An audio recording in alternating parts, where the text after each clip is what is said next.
पुंडलीक ने जप तप नियम कुछ नहीं किया, साधन नहीं किए, केवल अपने माता पिता की सेवा करो। क्यों कर रहे थे शायद पता होगा सबको, नहीं पता तो हम थोड़ा सा बता देते हैं। पुंडलीक माता पिता की सेवा नहीं करता था।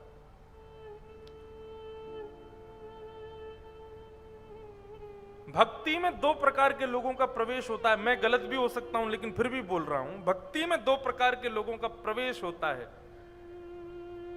पहले वो जिनके पूर्व जन्म के संस्कार सुदृढ़ होते हैं, और दूसरे वो जो घोर नास्तिक होते हैं।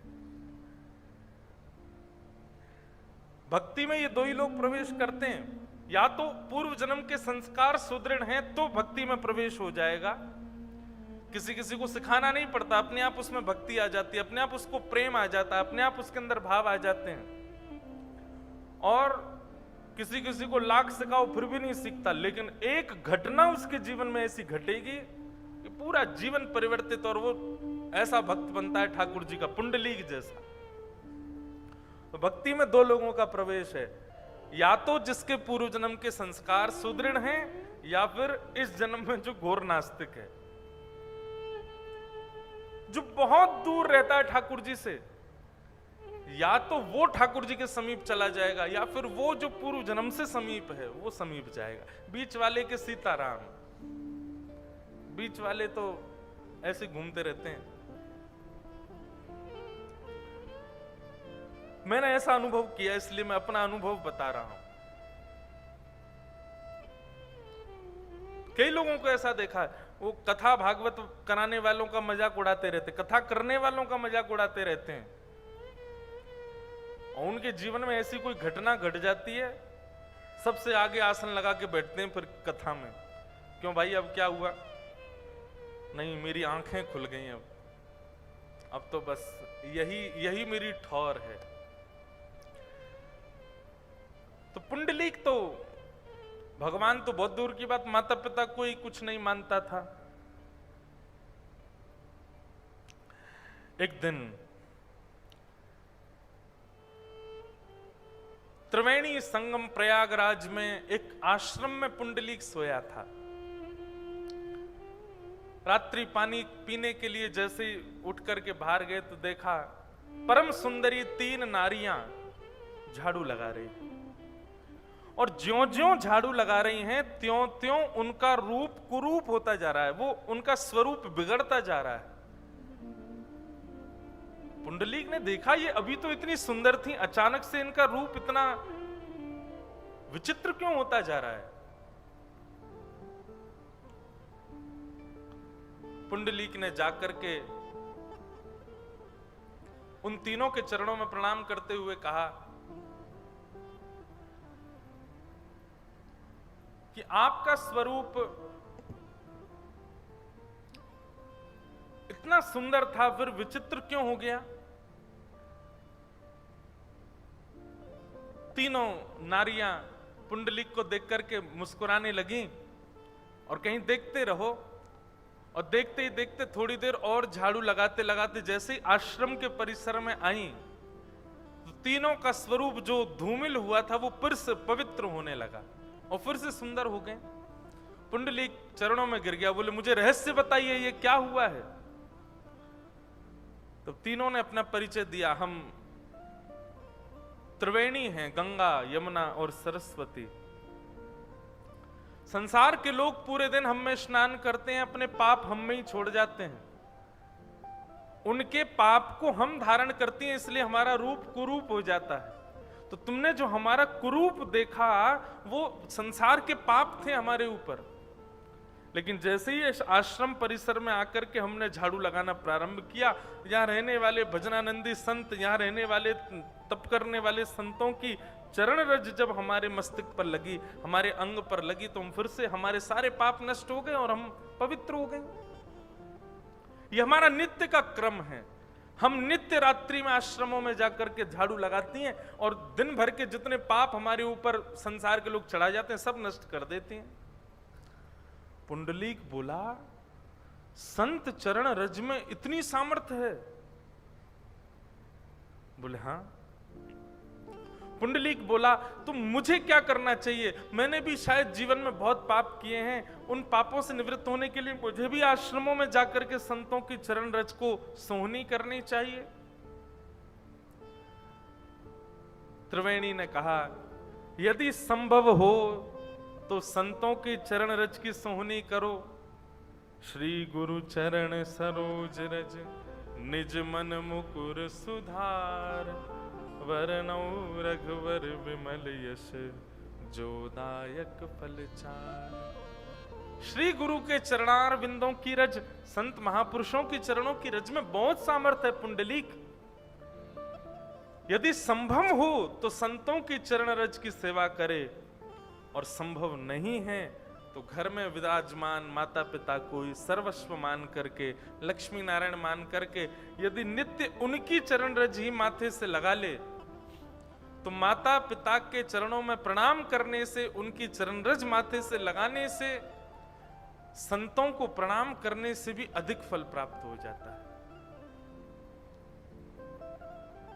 बस उसी दिन पुंडलीक का जो स्वभाव था, जो विचार था, जो बुद्धि थी, सब परिवर्तित हो गए। लौट करके आए और आकर के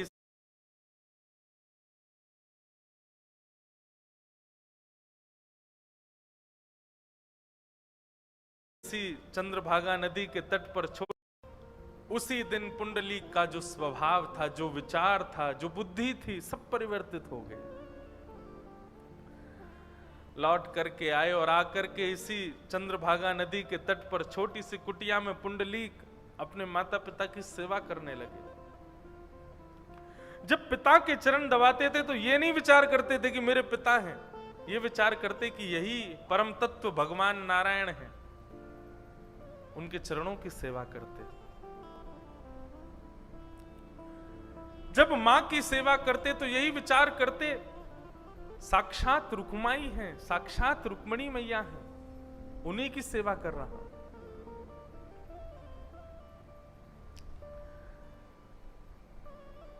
साक्षात नारायण और साक्षात लक्ष्मी, महालक्ष्मी का रूप माता पिता को मान करके सेवा करने लगे।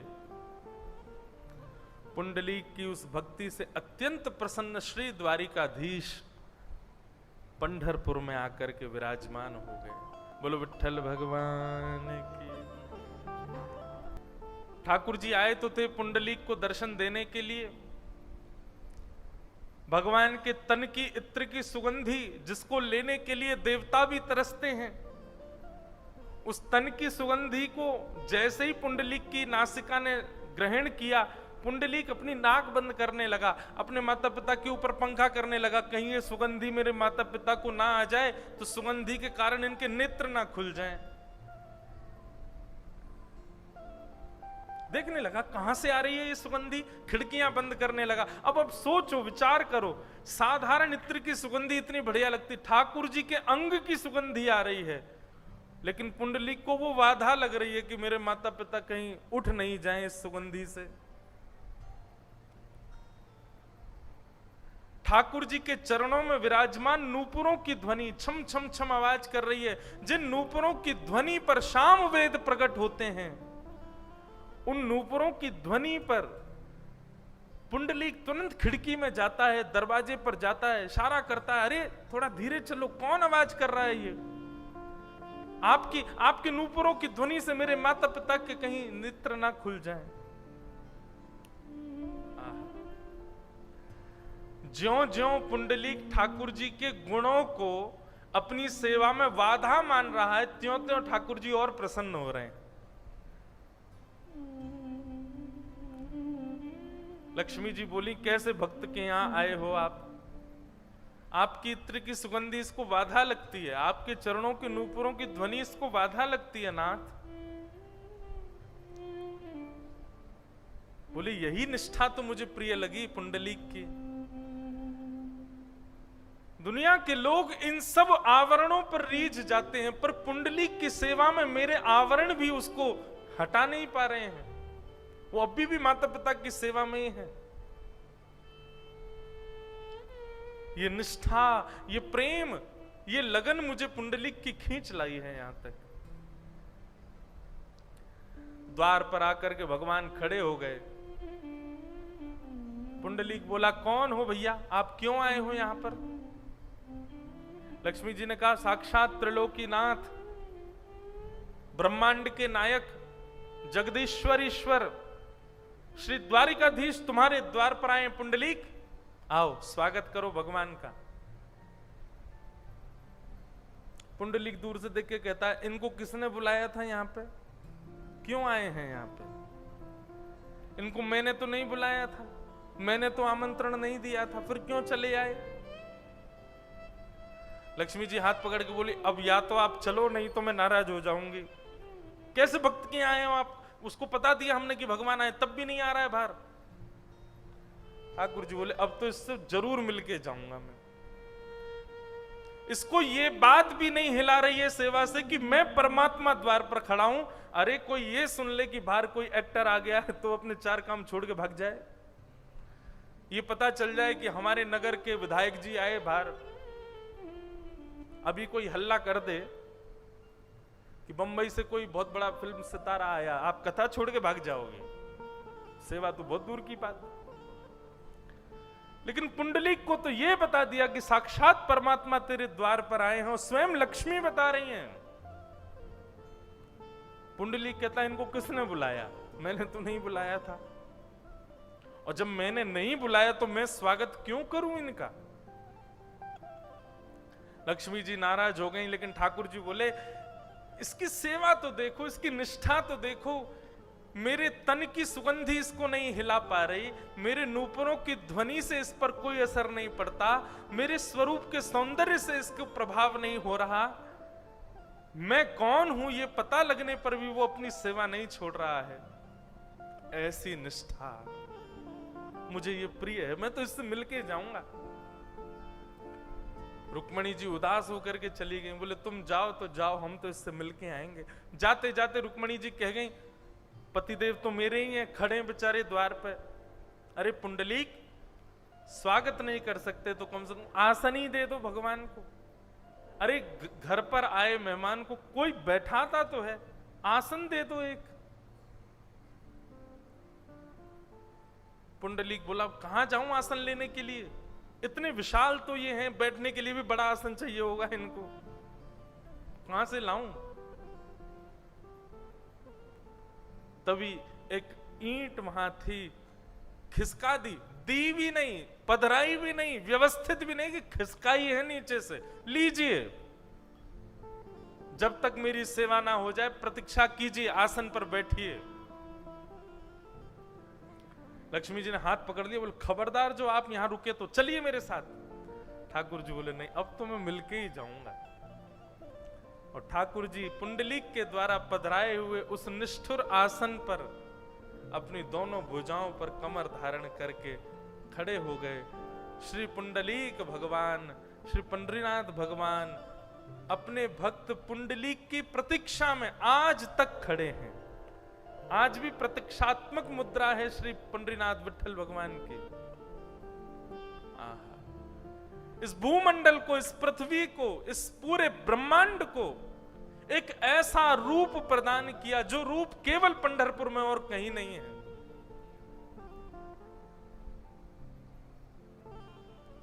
ईंट के ऊपर ठाकुर जी खड़े हैं, दोनों भुजा धारण करके, और मानो प्रतीक्षा कर रहे हैं कि पुंडलीक तू सेवा कर ले, तू निवृत्त हो जा, जब तू निवृत्त होगा तब मैं तेरे दर्शन, अब मुख से निकल तो ऐसा रहा है, तब मैं तेरे दर्शन करूंगा, लेकिन ये कह भी दूं तो कोई अंतर नहीं। यहां पर भक्त प्रयास करते हैं पूरे ब्रह्मांड में ठाकुर जी के दर्शन के, लेकिन पंढरपुर एकमात्र ऐसा स्थान है जहां ठाकुर जी प्रयास कर रहे हैं भक्त के दर्शन के लिए।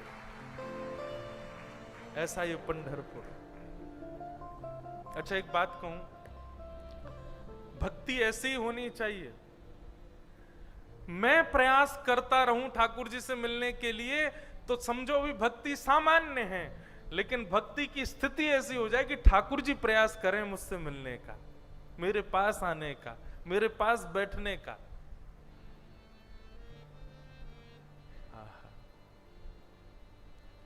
ठाकुर जी आज भी खड़े हैं, आज भी दोनों भुजाएं कमर पर धारण करके हम सबको बताने के लिए खड़े हैं।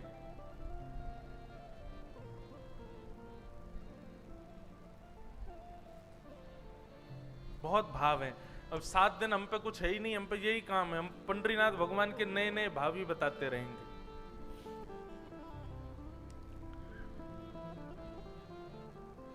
मैं जब पहली बार पंढरपुर आया था तो हमने यहां सेवायत जो सेवा कर रहे थे उनसे पूछा कि ठाकुर जी उस समय पर ऐसे खड़े हुए पुंडलीक के लिए, अब क्यों खड़े हैं? उस समय खड़े हुए थे ऐसे, तो अब क्यों खड़े हैं? अब ऐसे खड़े होने का क्या अभिप्राय? अब हो जाएं सीधे, अपने हाथ वाथ सीधे कर ले, अब तो मिल लिए पुंडलीक से। है तो ये एक तर्क, लेकिन उन्होंने बहुत अच्छा उत्तर दिया। उन्होंने कहा महाराज जी आज भी पुंडलीक भगवान के लाखों भक्त दर्शन करने के लिए आते हैं। जिस प्रकार एक व्यक्ति अपने प्रेमी की प्रतीक्षा करता है, ऐसे ही श्री पुंडलीक भगवान यहां पर आज भी प्रतीक्षात्मक भाव में लाखों लोगों में खोज रहे हैं कि कोई पुंडलीक जैसा मातृ पितृ भक्त आज भी आएगा। प्रतीक्षा में खड़े हैं। और ये होता ही होगा कि दिन भर के दर्शन में सुबह से रात्रि तक हो ही नहीं सकता कि कोई एक मात्र पितृ भक्त नहीं जाता हो, आज भी जाता हो। उसी की प्रतीक्षा में ठाकुर जी खड़े आज भी। ऐसे हमारे श्री पंडरीनाथ भगवान। तो कहने का अभिप्राय, जप से नहीं, तप से नहीं, साधन से नहीं, अनुष्ठान से नहीं, व्रत से नहीं, नियमों से नहीं, केवल मातृ पितृ भक्ति से ठाकुर जी प्रकट हो गए पंढरपुर में और आज तक विराजमान। मुझसे किसी ने पूछा था कि बच्चों को क्या सिखाना चाहिए। कई लोग, हम घरों में जाते हैं ना, छोटे छोटे बच्चों को आगे कर देते हैं, महाराज जी हमारा पुत्र है। अच्छा महाराज जी को श्लोक सुनाओ, तो वो सुनाएगा सबसे पहले। जो नहीं सुनाना चाहिए वो सबसे पहले सुनाएगा क्या? गायत्री मंत्र।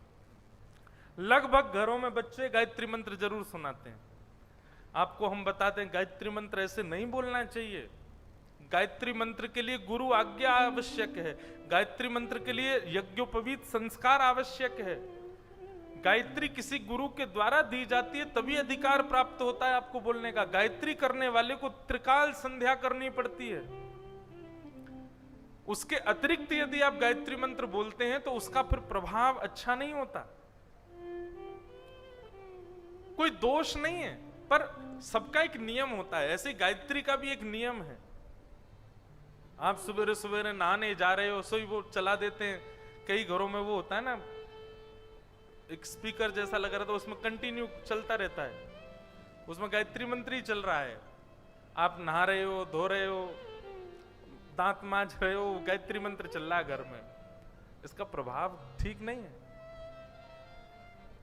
गायत्री मंत्र सदैव मन में बोलना चाहिए और उसके जाप का अधिकार कम से कम 8 वर्ष की आयु हो जाए। उसके बाद यज्ञोपवीत संस्कार हो, जनेऊ संस्कार हो, गुरु से आपके कान में गायत्री मंत्र दिया जाए, तभी आप गायत्री मंत्र का जाप कर सकते हैं। तो घरों में जाओ तो बच्चों को कहेंगे महाराज जी को श्लोक सुनाओ, सबसे पहले बेचारा गायत्री मंत्र सुनाता, वो भी गलत। तो छोटा बालक है, उसकी वाणी तोतली बेचारी। ठीक है, अब वहां तुम कुछ कह नहीं सकते, इसलिए व्यास मंच पे ही कह देते सबको एक साथ इकट्ठा। वहां तो उसको 100 रुपया ही देते, बहुत बढ़िया बेटा, अच्छी बात है। और दूसरा क्या सुनाएगा? हनुमान चालीसा सुनाएगा, फिर ओम नमो भगवते वासुदेवाय सुनाएगा, कृष्णाय वासुदेवाय हरे परमात्मने प्रणत। ये सारे श्लोक बच्चों को याद करा देती है माताएं।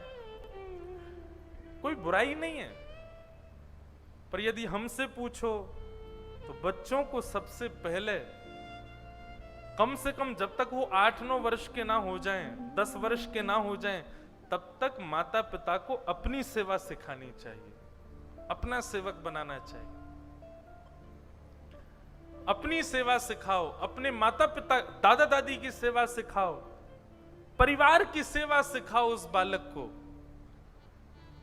यदि मातृ पितृ सेवक बालक बन गया तो हरि भक्त बन जाएगा, ये पुंडलीक प्रमाण है इस बात का। लेकिन आप उसको हरि भक्त बना रहे हो, अपना भक्त नहीं बनाया है। हरि भक्ति में भी वो चूक करेगा फिर। तो श्री पुंडलीक भगवान, पुंडलीक जो हैं, ये इस बात के प्रमाण हैं कि ठाकुर जी की प्राप्ति के लिए मातृ पितृ भक्ति भी एक साधन है, और एक साधन नहीं है, सर्वश्रेष्ठ साधन है।